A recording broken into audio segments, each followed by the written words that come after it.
चलिए स्टार्ट करते हैं। तो फिर आज का वीडियो लेक्चर आपका होने वाला है एडजॉइंट ऑफ ए मैट्रिक्स के ऊपर। लाइट भी चली गई। Adjoint of A matrix.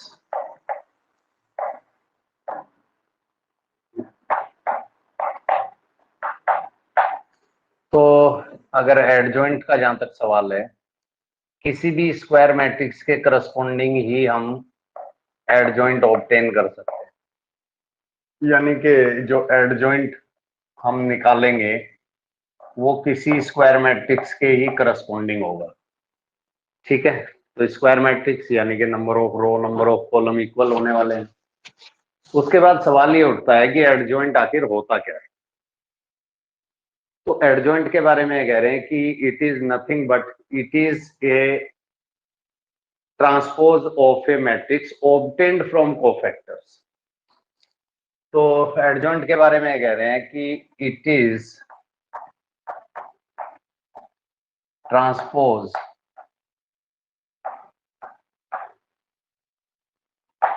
Of A matrix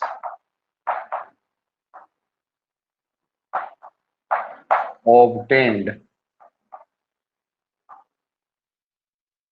from cofactors। ये क्या है? मतलब ये हुआ कि अगर हमारे पास ए कोई स्क्वायर मैट्रिक्स हो, A11, A12, A21, A22, और इसका हमें एडजॉइंट निकालना हो, तो हर माइनर के करस्पॉन्डिंग एक कोफैक्टर निकलेगा। अगर मैं A11 जो मेरा माइनर है इसके करस्पॉन्डिंग अगर मैं कोफैक्टर निकालूं तो उसको मैं डिनोट करूंगा कैपिटल A11 से।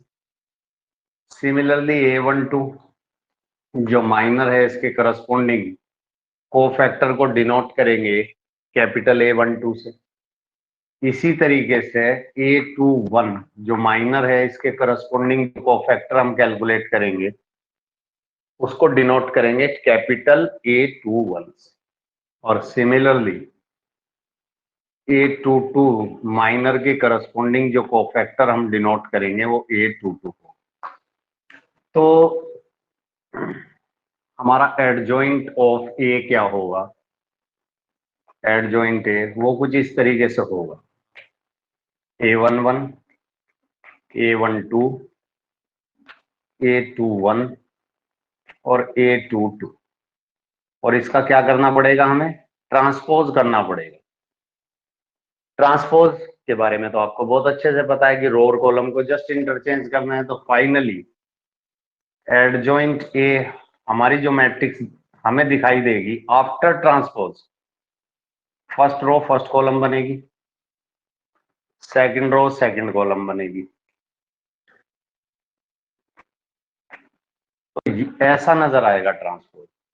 तो इसीलिए मैंने क्या किया था कि A11 जो माइनर था उसके करस्पॉन्डिंग कोफैक्टर निकाला, यहाँ पे लिखा।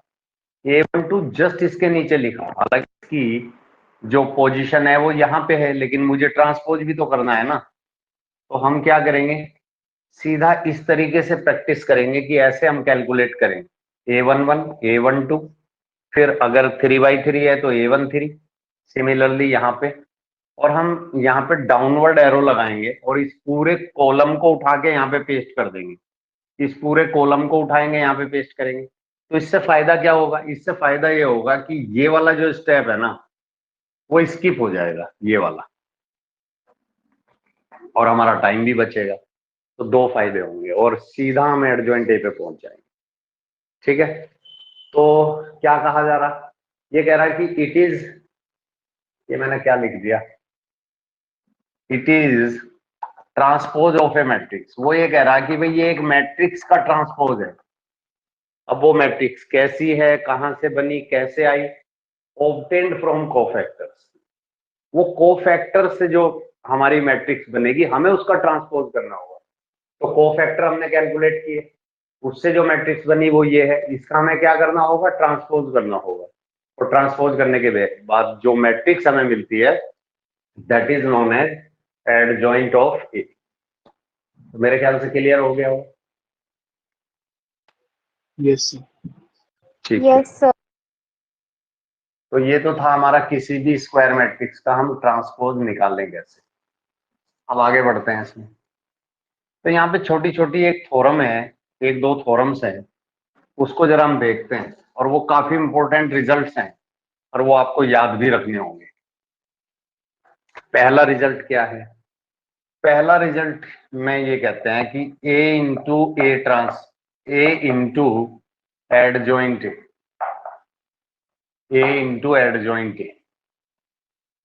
Is equal to determinant A into identity. ये वो कह रहे हैं पहले रिजल्ट के अंदर। ठीक है, तो पेज नंबर आप देखो जरा।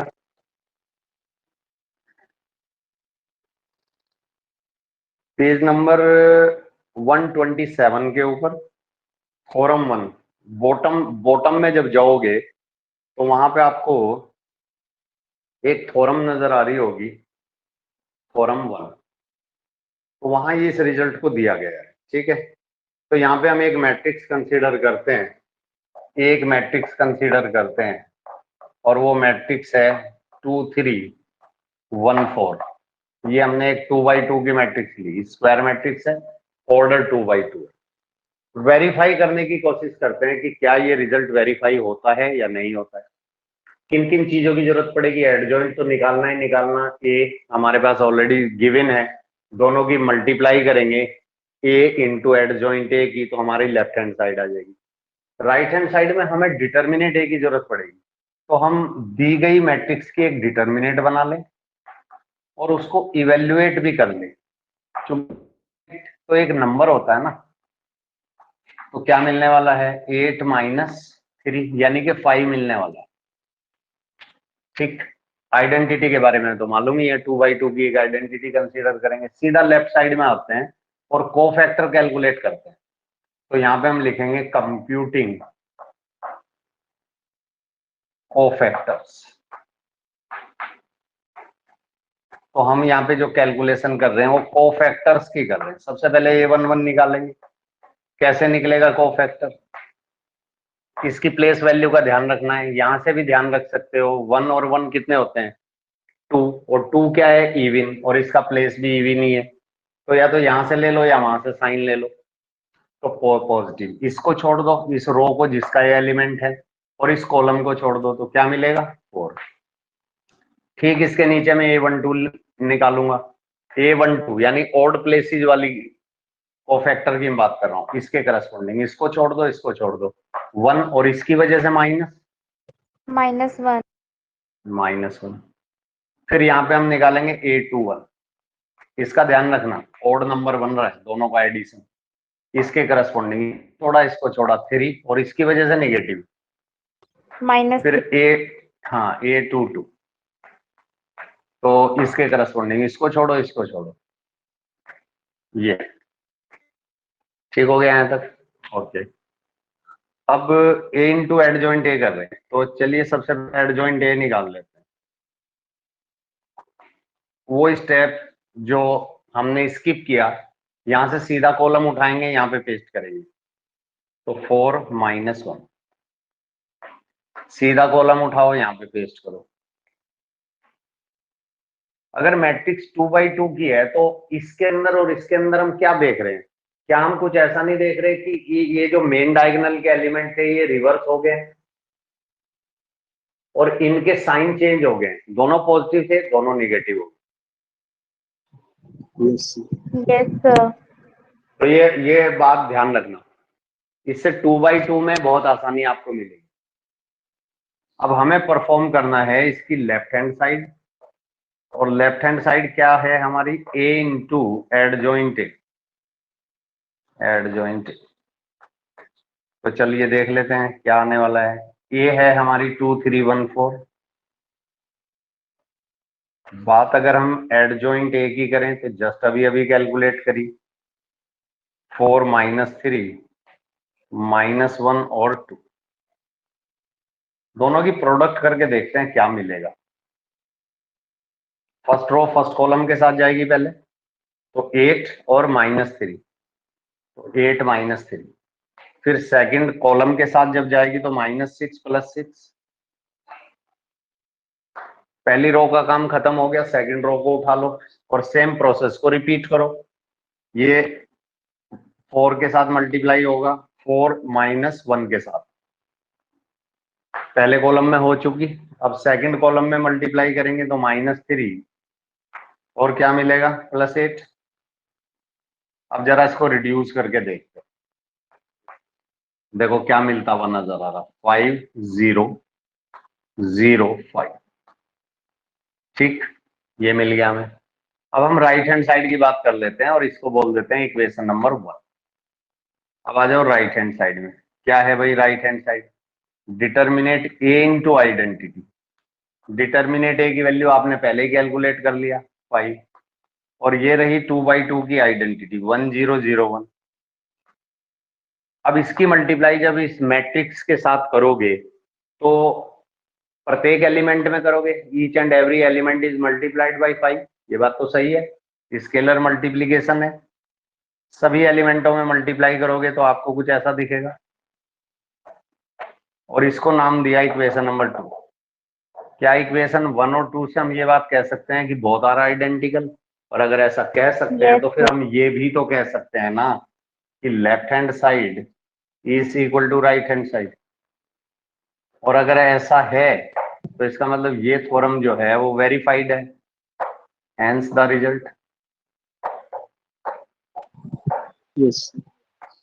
ये तो ये आइडेंटिटी आपको याद रखनी पड़ेगी। मैंने जानबूझ के 2/2 की लिया ताकि समय कम लगे और हमारी बात भी कंप्लीट हो जाए। ये 3/3 या किसी भी स्क्वायर मैट्रिक्स के लिए वैलिड है, तो 3/3 से ज्यादा है नहीं हमारे सिलेबस में। फिर से एक बार देखते हैं, कोई भी स्क्वायर मैट्रिक्स इनटू उसका एडजॉइंट, रिजल्ट क्या देता है, डिटर्मिनेट ए इनटू आइडेंटिटी। या फिर इसका रिवर्स भी हम बोल सकते हैं। रिवर्स क्या बोले, यही लिखते हैं, adjoint A into determinant A, oh sorry matrix A. तो इसका भी रिजल्ट सेम रहने वाला है। ऐसे मल्टीप्लाई कर लो, ए को पहले रख के करो या एडजॉइंट ए को पहले रख के करो, रिजल्ट तो आपको सेम ही मिलने वाला है। तो मेरे ख्याल से ये थ्योरम क्लियर हुई होगी आपको। yes, yes. ठीक है, यहां पे मैं एक और कोशिश करके देखता हूं। क्या कोशिश करें, ये जो एडजॉइंट ए आया ना, अगर मैं इसकी डिटर्मिनेट फॉर्म करूं, एडजॉइंट ए तो एक मैट्रिक्स है ना, लेकिन मैंने उसकी अगर डिटर्मिनेट बनाई और उसको इवेल्युएट किया तो मुझे क्या मिलेगा, जरा मैं ये समझने की कोशिश कर रहा हूं। शायद इससे मुझे किसी रिजल्ट तक पहुंचने में हेल्प मिल जाए।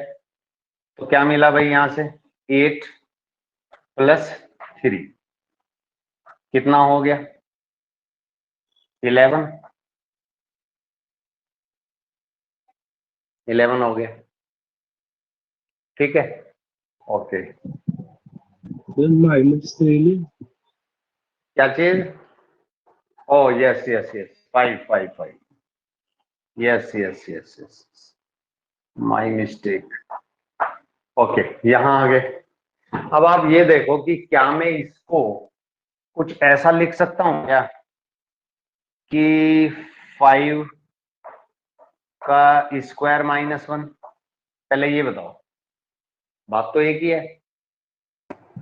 yes, yes. और अगर मैं इसको ऐसा लिख सकता हूं तो 5 के प्लेस पे तो मैं डिटर्मिनेट ए भी लिख सकता हूं, क्योंकि डिटर्मिनेट ए की वैल्यू ही तो 5 है ना, या नहीं? तो इसी रिजल्ट को क्या मैं ऐसा भी लिख सकता हूं कि डिटर्मिनेट ए की वैल्यू 2 - 1? ये बताओ। yes, sir. यस।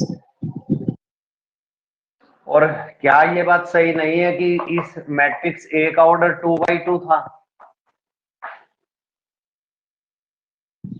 यस। इसका मतलब ये हुआ कि अगर मैं इस मैट्रिक्स के कंटेंट में बात करूं तो क्या मैं ये कह सकता हूं कि इसके लिए n की वैल्यू 2 थी?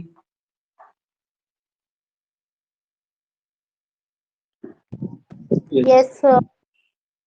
इसका मतलब तो ये हुआ ना कि अगर मेरे पास कोई मैट्रिक्स 3/3 ऑर्डर की होती तो क्या मैं उसके लिए ये बात कह सकता था कि determinant adjoint A is equal to determinant A raise to the power 3-1? भाई जैसे यहाँ पे 2-1 Yes, sir. किया तो वो 3-1 हो जाएगा। और अगर मेरे पास कोई मैट्रिक्स एन ऑर्डर की हो जाए, यानी n/n ऑर्डर की हो जाए, तो क्या मैं उसका जनरल रिजल्ट कुछ ऐसा लिख दूं कि डिटर्मिनेट N ए की minus पावर 1. n-1, या नहीं? Yes, sir. Yes, sir. तो इसका मतलब हम एक रिजल्ट तक पहुंचे इसकी हेल्प से, और वो रिजल्ट मैं अब आपके सामने लिख रहा हूं। और वो रिजल्ट ये होने वाला है,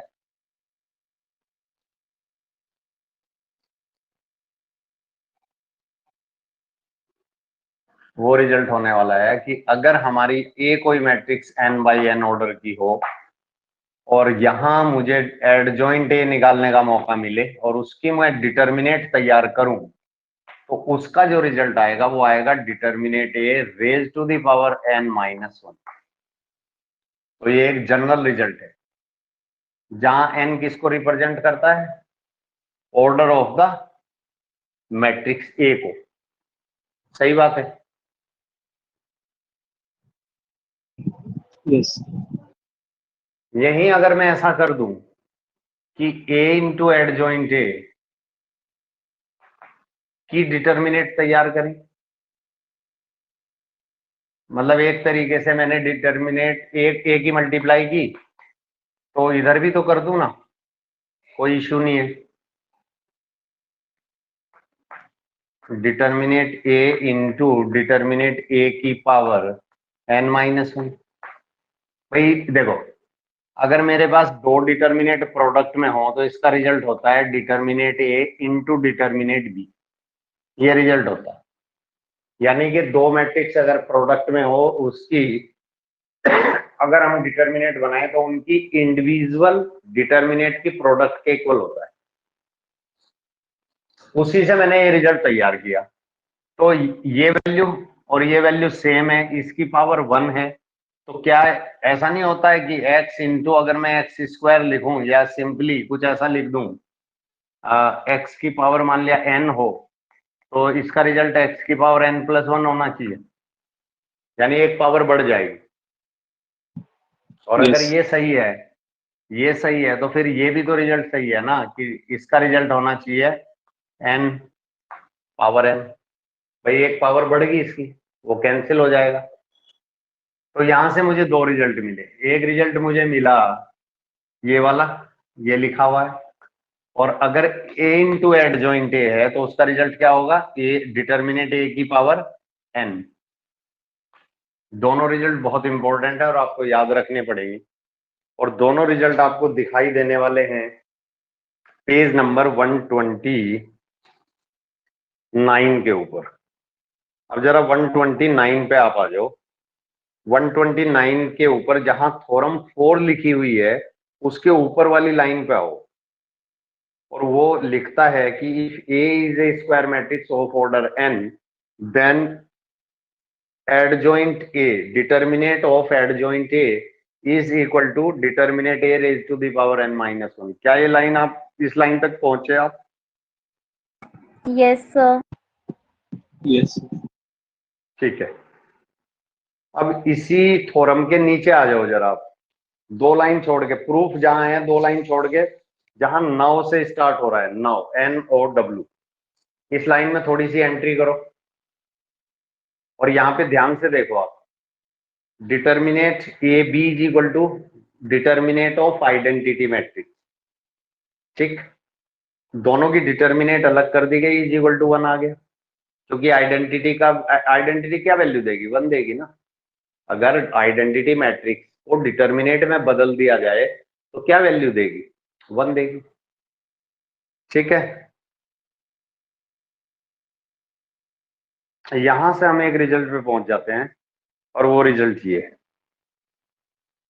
वो रिजल्ट है for finding the inverse of a square matrix, तो A inverse is equal to 1 upon determinant A into adjoint A. ये फॉर्मूला आपको याद रखना पड़ेगा for finding the inverse of a square matrix. एक तो इनवर्स आपने कैलकुलेट किया था एलिमेंट्री ट्रांसफॉर्मेशन की हेल्प से, और एक करेंगे with the help of adjoint. तो एडजॉइंट के कोई भी क्वेश्चन हम करने वाले नहीं है। क्यों नहीं करने वाले? कि जब जब हम इनवर्स निकालेंगे, इनवर्स तक पहुंचने के लिए हमें एडजॉइंट से होते हुए तो आना पड़ेगा। यानी हर क्वेश्चन वो जो इनवर्स कैलकुलेट कराएगा तो एडजॉइंट तो पहले निकालना पड़ेगा। तो एडजॉइंट की प्रैक्टिस हमारी इनवर्स के साथ साथ हो जाएगी, और डिटर्मिनेट ए को इवेल्युएट करना तो हमें आता ही है। ठीक है, तो इसलिए हम एडजॉइंट के ऊपर कोई एक्सरसाइज करने वाले फिलहाल तो नहीं है। एग्जाम्पल नंबर 24 आपको करना है। ओके, अब जो भी एडजॉइंट होगा, सपोज करो अभी अगर हम प्रीवियस क्वेश्चन की ही बात करें, इनटू एडजॉइंट है और ये रहा मेरा एडजॉइंट, बस यही छोड़ना होता है इसको यही छोड़ना होता है। ये नहीं कि आप इसको अंदर उठा के मल्टीप्लाई करो, कोई सेंस नहीं है, तो बाहर ही रहने दो इसको। ठीक है, अब चलते हैं हम। सर हाँ बताओ। सर अभी जो आपने समझाया एक बार दोबारा समझा दो कि आपकी वीडियो रुक गई थी। वीडियो रुक गई, अब वीडियो आ रही है? Yes sir. ओके, मैं ये कह रहा हूं, पहले तो ये बताओ ये फॉर्मूला क्लियर है आपको? हमने वेरीफाई भी कर लिया। Yes sir. फिर Yes. हमने ए की मल्टीप्लाई करी तो इस फॉर्मूले तक पहुंचे, यहां तक बताओ पहले। यस सर क्लियर है। Yes, sir. तो ये दोनों रिजल्ट आपको याद रखने पड़ेंगे। एक तो ये बात सुनो आप ध्यान से, दोनों पे क्वेश्चन आते हैं बोर्ड के अंदर, या तो इस पे आएगा या इस पे आएगा, आएगा 100%। दूसरी बात ये थी कि ए इनवर्स यानी इनवर्स निकालने का एक फॉर्मूला होता है 1 upon determinant A into adjoint A. Determinant A निकालना हमें आता है, एडजॉइंट निकालना हमने सीख लिया है। अगर मैं प्रीवियस क्वेश्चन के लिए ए इनवर्स फाइंड करने की सोचूं, तो मुझे डिटर्मिनेट ए मैंने पहले से निकाला हुआ है। प्रीवियस जब हम ये फॉर्म प्रूव कर रहे थे तो वहां पे हमने डिटर्मिनेट ए को कैलकुलेट किया था, जो मुझे याद है जहां तक उसकी वैल्यू 5 आई थी। कुछ भी हो कोई तो वैल्यू आएगी, अगर 5 नहीं तो कुछ और आएगी। एडजॉइंट कुछ न कुछ आएगा। तो फिर A inverse is equal to क्या, 1 अपॉन डिटर्मिनेट ए। ये रही डिटर्मिनेट ए की वैल्यू, इट में बी पॉजिटिव इट में बी नेगेटिव। ठीक है, और ये रहा आपका एडजॉइंट। अब मेरा कहने का मतलब ये है कि जो फैक्टर बाहर रखा हुआ है ना, उसको बाहर ही रहने देना, उसको अंदर मल्टीप्लाई करने से कोई फायदा नहीं होगा, ये मेरा कहना था। ठीक है, अगर इतनी बात हमें समझ में आ गई है तो अब हम चलते हैं सीधा एग्जाम्पल नंबर 25 के साथ। एग्जाम्पल नंबर 25 ट्रांसपोज की एक प्रॉपर्टी पे बेस्ड है। एक प्रॉपर्टी को हमने स्टडी किया था जब हम ट्रांसपोज पढ़ रहे थे कि अगर ए बी दो मैट्रिक्स हो और उनकी प्रोडक्ट एग्जिस्ट करती हो या डिफाइंड हो और उसका हमें ट्रांसपोज करना पड़े, तो रिजल्ट क्या होगा, B transpose into A transpose. Reversal law भी था, आपको याद हो, रिवर्स ऑर्डर में रिजल्ट मिलते थे। Yes. तो यहाँ ट्रांसपोज की बात नहीं हो रही है, यहाँ पे जो एग्जांपल नंबर 25 कहने की कोशिश कर रहा है वो इनवर्स से रिलेटेड कोशिश कर रहा है। वो ये कहने की कोशिश कर रहा है कि A B whole inverse is equal to B inverse into A inverse. तो यही प्रॉपर्टी एग्जैक्टली इनवर्स के लिए भी एप्लीकेबल है, तो ये भी हमें भूलना नहीं चाहिए। तो इस पे बेस्ड ये क्वेश्चन है जो एग्जांपल नंबर 25 में दिया गया, इसको करना होगा। कैसे करोगे बस ये एक बार देख लो, मैं थोड़ा सा ब्रीफ कर देता हूं, करोगे तो तुम खुद ही। आपको एक ए मैट्रिक्स दे रखी, एक बी मैट्रिक्स दे रखी। लेफ्ट हैंड साइड क्या कहती है, लेफ्ट हैंड साइड कहती है कि A into B whole inverse.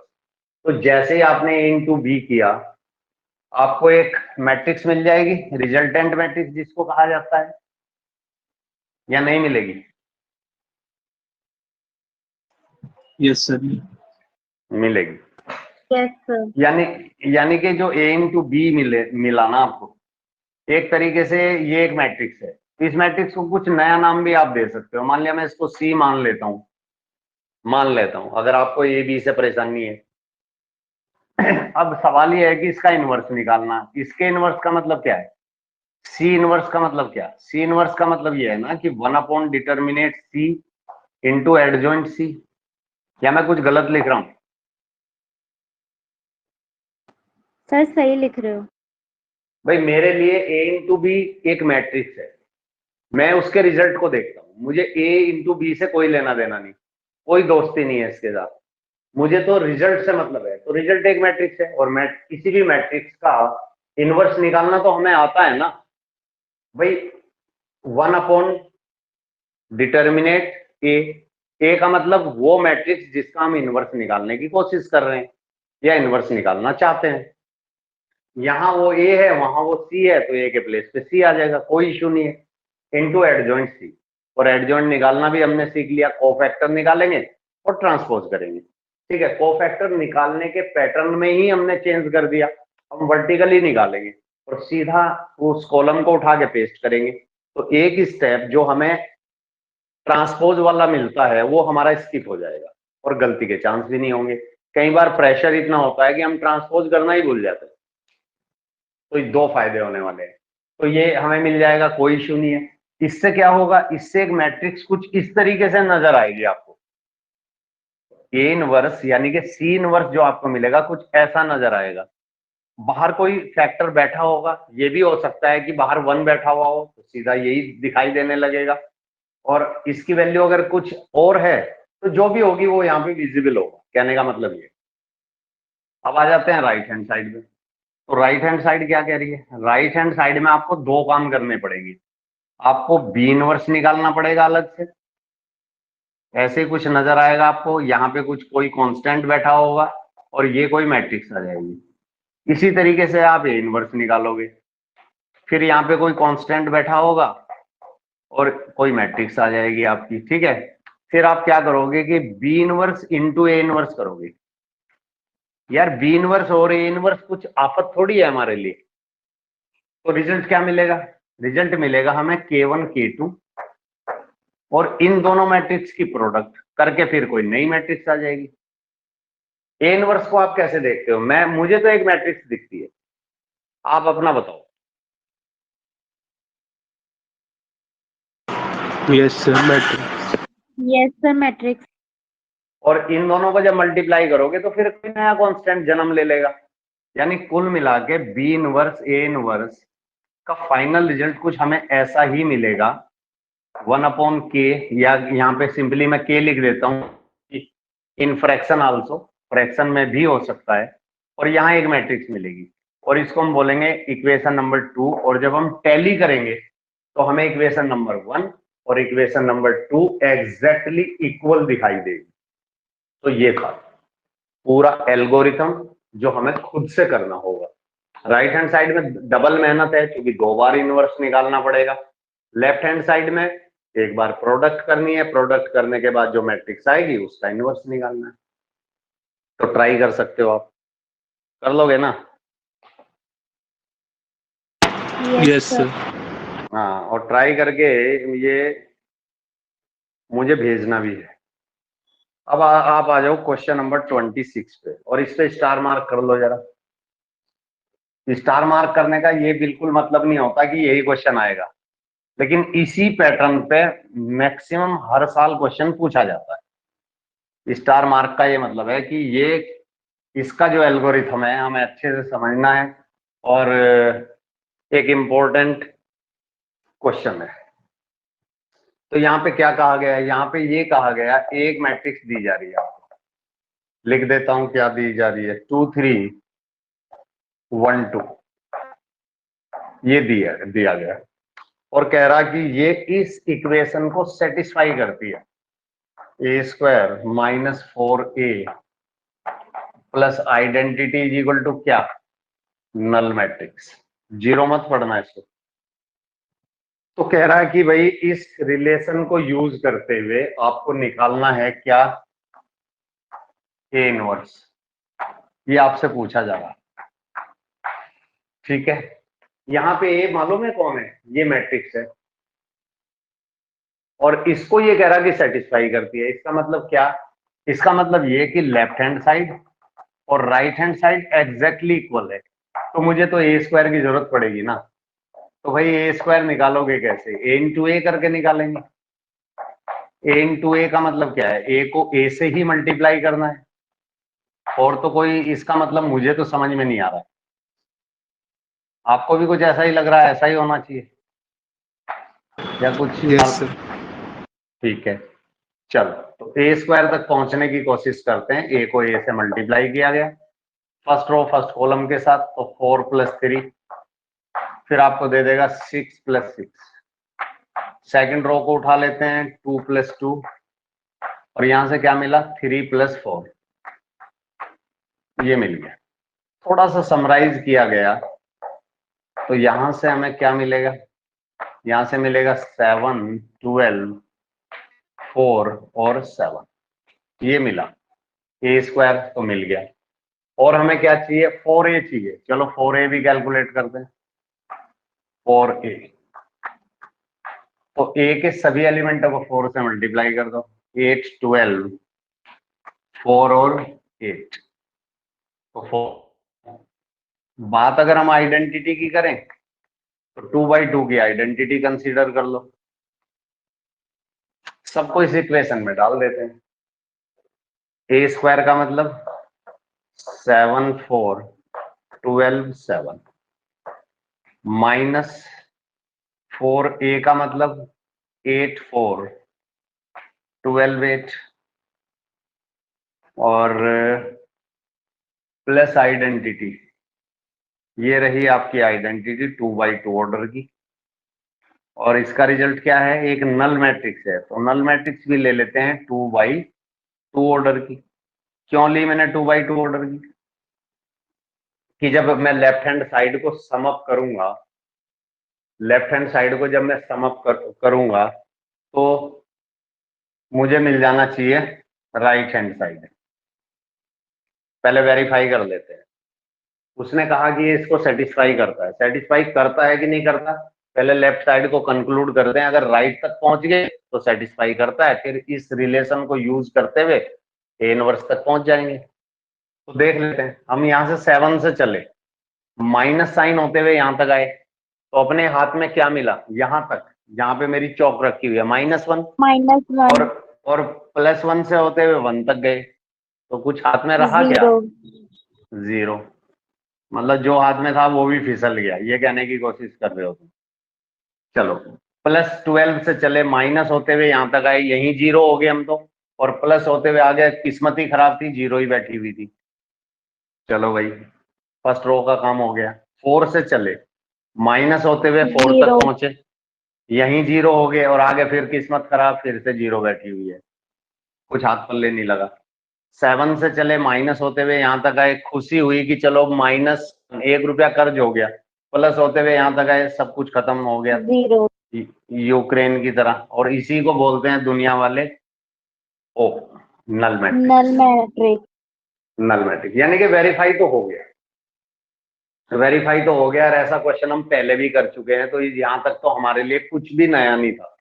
अब नया क्या है वो जरा देखने की कोशिश करेंगे। वो कह रहा है कि भाई ए इनवर्स को निकालना है, लेकिन इसी को यूज करना है।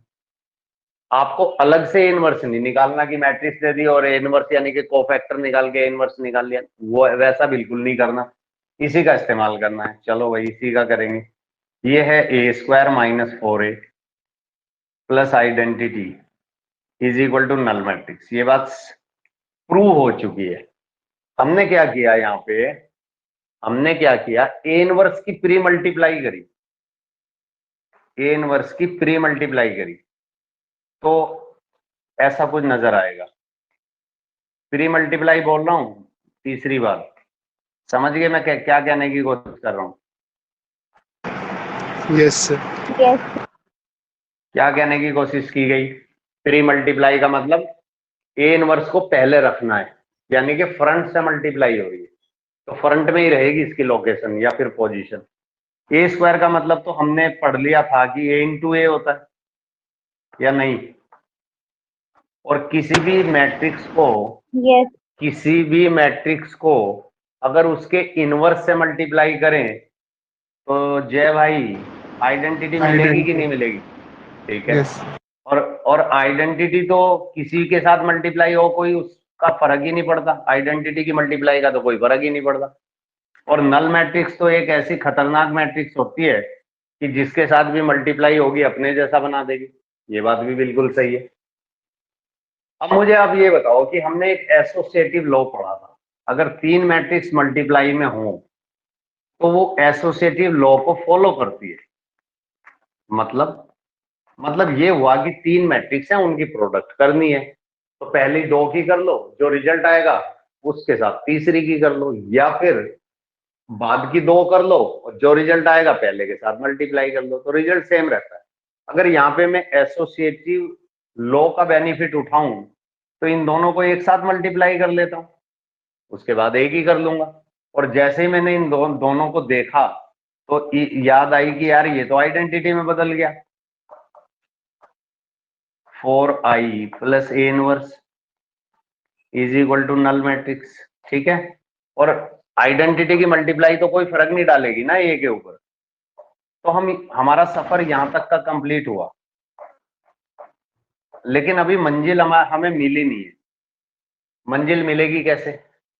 जब ए इनवर्स तक पहुंच जाएंगे।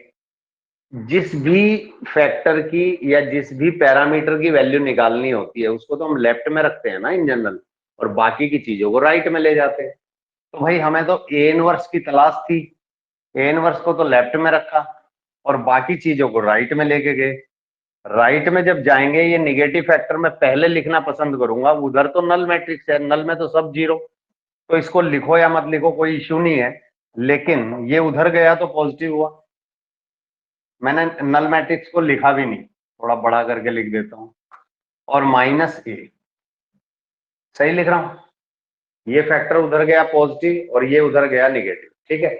अब चलो, अब आइडेंटिटी में 4 की मल्टीप्लाई करें तो कुछ आइडेंटिटी ऐसी दिखने लगेगी। यस सर और ए से तो हमारी पुरानी जान पहचान है सदियों से, 2 3 1 2। अब तो क्वेश्चन कुछ ऐसा नहीं लग रहा आपको कि दो मैट्रिक्स हैं बस उसको सब्ट्रैक्ट करना है? यस सर और अगर ऐसा लगता है तो यस आपको फिर ऐसा ऐसा भी तो लग रहा होगा ना कि सब्ट्रैक्शन में तो करस्पॉन्डिंग एलिमेंटों को सब्ट्रैक्ट करते हैं सिंपली। तो क्या मैं लिखूं यहाँ पे 2 -3 -1 और 2? यस और no? Yes sir yes sir तो भाई ये इनवर्स निकल गया। लेकिन अभी हम ये सोच रहे हैं कि यार ये हमारा रिजल्ट सही भी आया कि नहीं आया, यहां थोड़ी दुविधा में फंसे हुए। इसका निवारण करने के लिए ऐसा करते हैं, अपने ट्रेडिशनल तरीके से ए इनवर्स निकाल के देख लेते हैं। अगर यही आया तो ठीक है, नहीं आया तो हमसे कहीं ना कहीं कोई चूक हुई होगी, कोई गलती हुई होगी। तो ए इनवर्स का फॉर्मूला एक बार मैं फिर से लिखूंगा यहाँ पे, 1 डिटर्मिनेट ए इंटू एडजॉइंट जे। सही बात है, यही होता है। तो डिटर्मिनेट ए की जरूरत पड़ेगी, मेरे पास मैट्रिक्स ए थी, मैंने उसकी डिटर्मिनेट बनाई 2 1 3 2 और उसको इवेल्युएट किया तो मुझे मिला 1। क्या ये 0 के इक्वल है? बिल्कुल नहीं है। तो इसका मतलब ए कौन है? अगर ए मैट्रिक्स के करस्पॉन्डिंग डिटर्मिनेट की वैल्यू नॉन जीरो आ जाए तो फिर वो नॉन सिंगुलर होती है ना, ये तो हम पढ़ चुके हैं। और उसी का इनवर्स एग्जिस्ट भी करता है। तो इसका मतलब ये हुआ, इतना सब कुछ समझने के बाद हम इस नतीजे पे पहुंचे कि ए इनवर्स एग्जिस्ट करता है। कोफैक्टर तो निकालने पड़ेंगे। A11 निकाला, इसको छोड़ो इसको छोड़ो तो 2 मिल गया। फिर A12 जस्ट इसके नीचे निकालेंगे, इसका ध्यान रखेंगे ये निगेटिव साइन, मतलब साइन बदलना होगा इसके करस्पॉन्डिंग। इसको छोड़ो, क्या मिला? 1 मिला। लेकिन ये क्या कह रहा है? इसका साइन बदलो। -1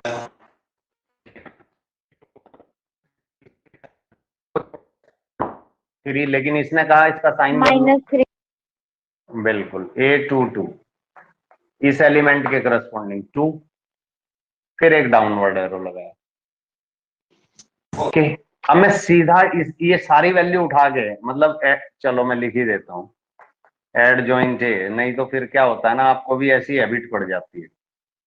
जैसा मैं तो शॉर्टकट टाइम बचाने के लिए करता हूँ, लेकिन आप उसको प्रैक्टिकली अपनी हैबिट में शामिल कर लेते हो।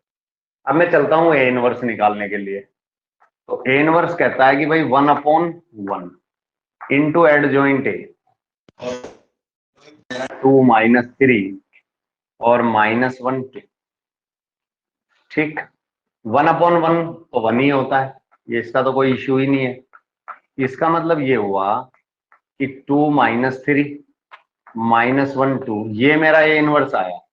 क्या ये जो मेरा ए इनवर्स आया और जो मैंने उस इक्वेशन को यूज करके इनवर्स निकाला था, क्या दोनों के दोनों आइडेंटिकल हैं? Yes sir. Yes, और sir. अगर दोनों के दोनों आइडेंटिकल हैं तो दांत दिखाने तो बनते हैं ना, या नहीं? Yes, sir. Yes sir. Good. अब इसको जरा शॉर्टकट से करके देखते हैं। शॉर्टकट से, क्योंकि 2/2 है, ये रही वो मैट्रिक्स। हम सीधा एडजॉइंट तो निकाल सकते हैं ना, इनको तो इंटरचेंज कर दो और इनके साइन बदल दो। तो सीधा एडजॉइंट क्या, अरे यार 2 -1 -2। एडजॉइंट है भाई, मेन डायगोनल को तो इंटरचेंज कर दो। अच्छा, इंटरचेंज करने के बाद भी तो ये एक ही जैसे दिख रहे हैं, और बाकी का साइन बदल दो। ये तो हमारा एडजॉइंट आ गया। और रही बात इसकी कि डिटर्मिनेट ए की वैल्यू कितनी है, यही कर लो, डिटर्मिनेट भी मत बनाओ, main diagonal minus of diagonal. इसकी बात नहीं कर रहा हूं, यहाँ पे मेन माइनस ऑफ कितना मिला 1। फॉर्मूला याद आया, ये रहा 1/1 लिखने की जरूरत नहीं है, इनटू एडजॉइंट है। तो इसका मतलब इनवर्स क्या होने वाला है, यही तो इनवर्स होने वाला है। क्लियर हुआ? मतलब बहुत शॉर्टकट करना है तो क्या, यस। और अपने ट्रेडिशनल तरीके से करें तो क्या। क्लियर हो गया होगा सब? Yes, sir. ठीक है, यही काम 3/3 में भी होता है। तो एक क्वेश्चन हम 2/2 का करेंगे और एक क्वेश्चन हम 3/3 का। मैं तो नहीं करूंगा, आप करोगे बिल्कुल इसी तरीके से। तो 3/3 के जिस क्वेश्चन को हम करेंगे उस क्वेश्चन की तलाश कर रहे हैं। वो क्वेश्चन है क्वेश्चन नंबर 15। पेज पलटो, 132 पेज तक पहुंचो और क्वेश्चन नंबर 15 पे स्टार मार्क करो। कर लिया, अब वापसी कर लो, 131 पेज पे आ जाओ।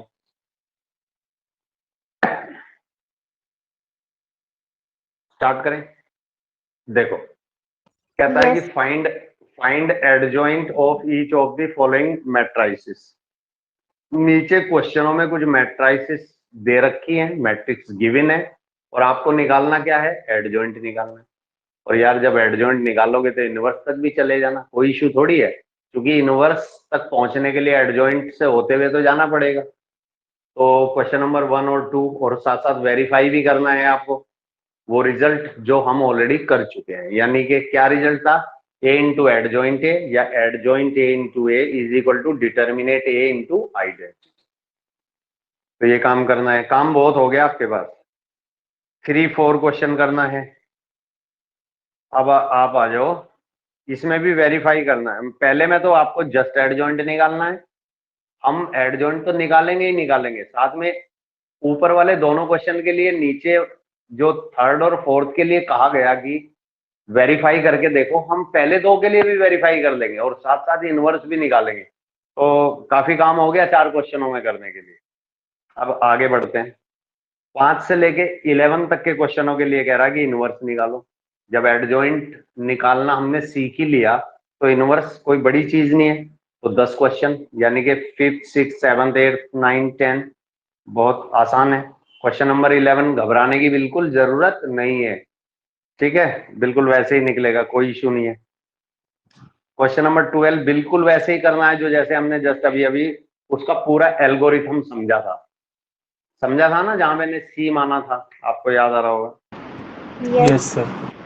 ठीक है, क्वेश्चन नंबर 13 तो अभी अभी बहुत डिटेल में डिस्कस किया, तो बिल्कुल वैसे ही आपको करना है। क्वेश्चन नंबर 12 कोई इश्यू नहीं है, ए स्क्वायर आपको निकालना आता है। स्मॉल ए इंटू ए, यानी कि मैट्रिक्स ए के हर एलिमेंट में स्मॉल ए की मल्टीप्लाई कर दो और आइडेंटिटी में बी की मल्टीप्लाई कर दो।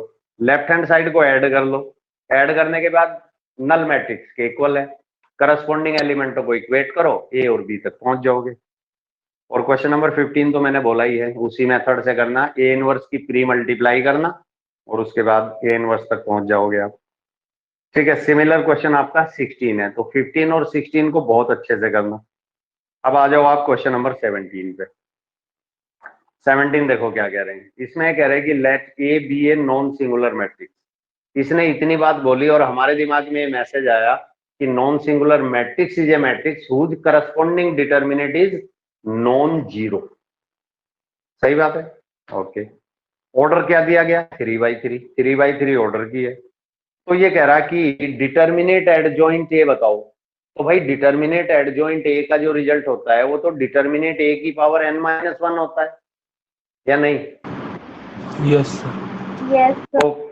तो कौन सी ऑप्शन के साथ जाना पसंद करोगे, ए बी सी या डी के साथ?